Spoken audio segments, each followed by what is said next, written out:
Dans un communiqué publié ce vendredi, le Conseil de paix et de sécurité rappelle ses décisions antérieures énoncées dans un communiqué adopté le 9 mai 2022. Le CPS y réitère la responsabilité des pays d'accueil des camps de réfugiés de collaborer avec les organes et agences internationaux pertinents dans la documentation des réfugiés afin de leur protéger leurs droits fondamentaux. Les pays d'accueil des camps de réfugiés doivent s'assurer d'éviter le détournement de l'aide humanitaire, de garantir un accès approprié à la nourriture, d'éviter leur exploitation à des fins politiques, leur militarisation et leur transformation en agents du terrorisme et de la criminalité organisée.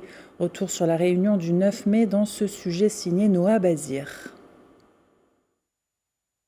Le Maroc réitère le lien entre les terroristes, les groupes criminels et les séparatistes.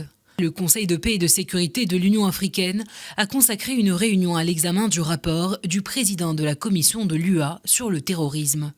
À cette occasion, l'ambassadeur représentant permanent du Maroc auprès de l'UA et de la CEA-ONU, Mohamed Harouchi, a déploré que le continent africain a subi une perte économique de 171 milliards de dollars à cause du terrorisme en cours de la dernière décennie. Le diplomate marocain a noté que l'Afrique a dû supporter seule les conséquences des déplacements des combattants terroristes étrangers qui trouvaient refuge sur le continent. Le diplomate marocain a déclaré que l'Afrique est témoin d'une collaboration entre les groupes terroristes, les groupes armés non étatiques, les séparatistes, les bandes criminelles et les ravisseurs contre rançon, indépendamment de leur credo idéologique.